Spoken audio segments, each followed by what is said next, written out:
Ada terlalu banyak dewa dan setan yang mati. Dan bahkan jika kereta itu bisa mulai, ia tidak akan pernah bisa terbang di atas langit berbintang tempat jiwa naga bercokol. Terlebih lagi, dia tidak pernah memiliki kesempatan untuk naik ke tangki. Cahaya kereta semakin redup, karena ada terlalu banyak dewa dan setan mati, dan mereka tidak bisa mendukung kekuatan mengerikan yang diperlukan untuk pergerakan ruang. Ledakan. Fumin berlutut di tanah dengan lemah, memandangi kereta yang hampir penuh dengan darah para dewa dan setan, dan matanya berserakan. Dia hilang. Seperti yang dikatakan Qin Yichen, bahkan jika dia bisa keluar dari pengepungan, bahkan jika dia bisa melarikan diri dari langit berbintang, bahkan jika dia adalah dewa yang kuat, tetapi dengan kekuatannya sendiri, tidak mungkin untuk mengalahkan jiwa naga itu. Fumin tidak berharap bahwa dia akan kalah dari Tusan. Dia adalah raja yang agung, tidak. Dia tidak dikalahkan oleh Tusan. Bahkan tidak kalah dengan elf yang tersisa. Namun kalah dari Qin Yichen. Hilang karena tersinggung ini aku tidak tahu berapa banyak dewa dan iblis, yang seharusnya sudah hancur berkeping-keping, tetapi masih bisa hidup dengan monster yang ada sekarang.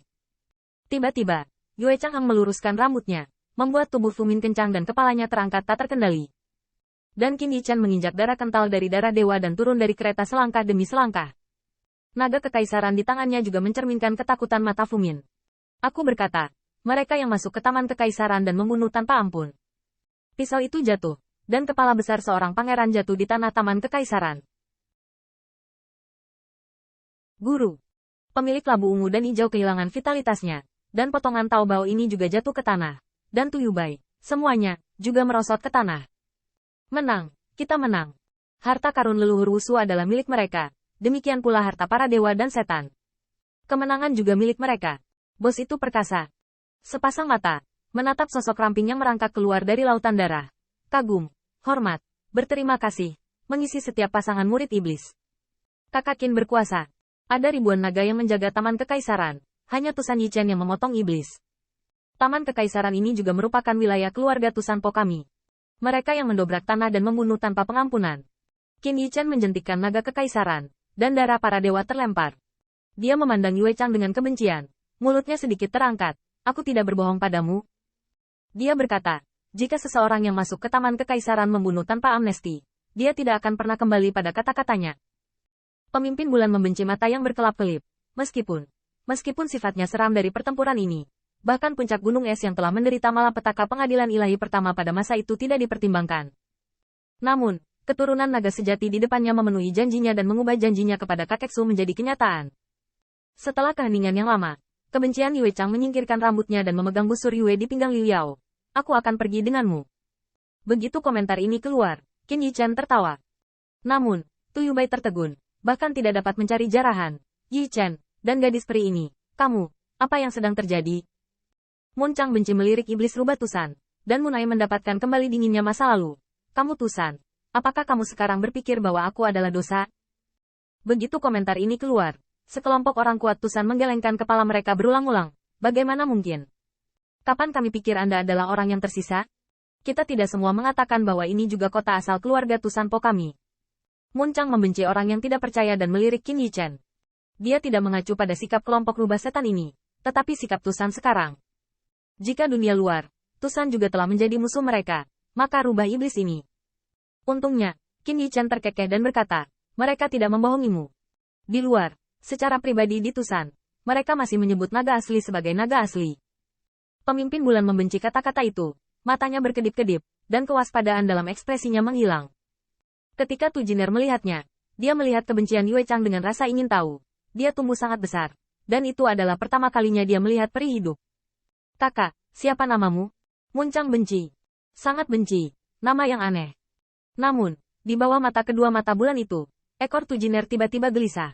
Untuk beberapa alasan, dia, yang tidak takut-takut di pengadilan Litu Demon, sangat takut dengan kakak perempuan tua ini. Hei, nama bagus, nama bagus. Tujiner dengan cepat mengangkat senyum cerah. Long sister, tahukah Anda, ayah saya memberitahu saya bahwa di masa lalu, hubungan kami antara Tusan dan ras elf juga sangat baik.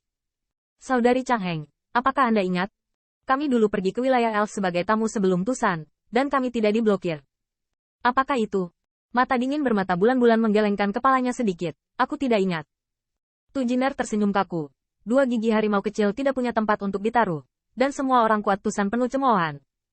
Kekuatan gadis elf ini tidak ada artinya, tapi terlalu dingin. terlalu dingin untuk menolak orang. Seperti bulan yang cerah di atas langit. Dingin dan dingin, tidak makan kembang api. Mata rubah Tu Jiner berbalik, dan tiba-tiba remaja harimau putih yang menjilati luka dengan tenang lebih ramah. Saudaraku, siapa namamu?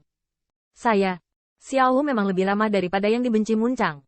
Seorang anak muda yang jujur dan tulus, menggaruk telinga harimau, tersenyum dan berkata, namaku Xiao Hu. Macan kecil. Tu Jiner juga menggaruk telinga rubah. Nama yang aneh. Bukankah Anda memiliki nama keluarga? Saya tidak tahu mengapa. Tu Jiner tiba-tiba melihat yang tak bernama itu. Tetapi nama Xiao Hu benar-benar nama payudara. Lebih aneh daripada guru yang tidak dikenal. Xiao Hu masih menggaruk kepalanya. Dia tidak pernah mempertimbangkan nama itu. Lagi pula, di dunia yang dijaga oleh kakek Su, dia adalah harimau putih. Dan dia dipanggil seperti itu sejak kecil. Tidak sebagus aku. Sebut saja Bai Xiao Hu. Bai Xiao Hu. Apakah ini terlalu santai? Qin Yichen juga menggosok dagunya di sampingnya. Dan tiba-tiba berkata, akan lebih baik memanggil Feng Xiao Hu. Wind Tiger. Baiklah. Legenda mengatakan bahwa naga dari angin, harimau dari angin, dan harimau kecil dari angin. Mata Feng Xiao Hu bersinar, dan tiba-tiba merasa bahwa keterampilan keturunan naga sejati lebih baik daripada saudara perempuan Xiao Yu. Nama yang bagus. Maka aku akan dipanggil Feng Xiao Hu. Hehe. Feng Xiao Hu tampak gembira, dan jika Qin Yichen tahu apa yang dipikirkan mantan, ia takut tergerak untuk menangis. Akhirnya, seseorang memujinya karena namanya. Tu Yubai sedikit mengernyit, harimau kecil itu, dan gadis dengan kebencian yang panjang, kau. Sebelum harimau berbicara, dia melihat pemimpin bulan membenci dengan ringan.